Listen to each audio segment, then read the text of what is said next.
doonaa cashir ku saabsan sidee laga yeelayaa Facebookaaga marka aad dhimato, mise dardaaran ma samayn kartaa oo aad ma dhihi kartaa asxaabta friendiska Facebookaaga haddii aan dhinto waxaad awood u leedihiin inaad maamushaan Facebooka aan ku leeyahay akoonka Facebook aan ku leeyahay waa sida cashir aad muhiim u ah nin saaxiibkay ayaa soo weydiiyey aad baa u mahadsantahay waad fakar dheer tahay marka cashirka ayaan gudageli doonaa insha allahu tacaala marka ugu horeyso aad Facebookaaga soo kicisid waxaad tegi doontaa falaartaas hoos usoo degsan markaa falaartaas soo furo waxaa ku soo bixi doona dhowr option waxaan kasii tegi doonaa settingka waxaan kasii tegi doonaa securityga waxaan kasii tegi doonaa qaybtan hoose oo uu ku leeyahay waxaad doorataa family member ama close friend ku kergareeya akoonkaaga if something happens to you haddii ay wax kugu dhacaan adiga wax kugu dhicitaankan waa haddii aad dhimato ama haddii dhib uu ku qabsado yaa ku caawin doono qaybtan kore oo ah your trusted contactskan wuu ka duwan yahay qaybtan kan wuxuu ku leeyahay dooro asxaabtaada haddii akoonkaaga uu kaa xirmo laakiin kan waa maxay haddii qofka ay wax ku dhacaan ama qofka uu dhinto yaa maamulaya Facebookaaga ama Facebook maxaa sharciga oo uga yaal waxaan dooran doonaa your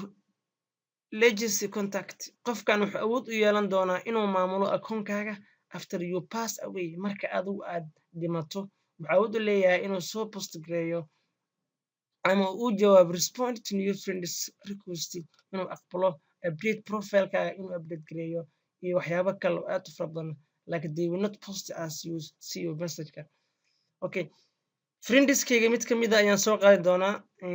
friendiskayga waa Yaxye Axmed Farax he's my close friend ninkan baan ku practice sameynaa insha allahu tacaala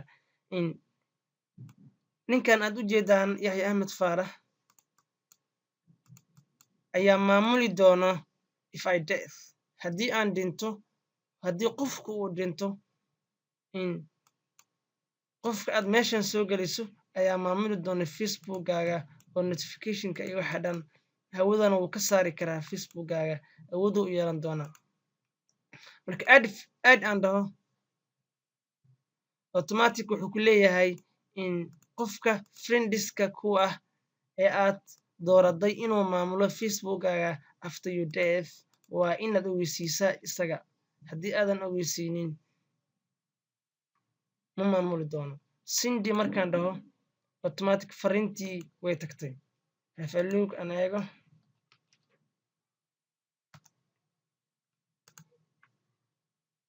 waa kana fariintan maxaa ku qoran waa contacti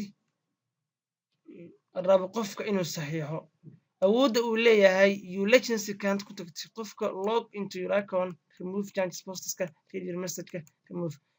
laakiin profileka qofka wuu bedeli karaa new friendiska uu jawaabi karaa intaan oo dhan ayuu awood u yeelan doonaa qofka inuu sameeyo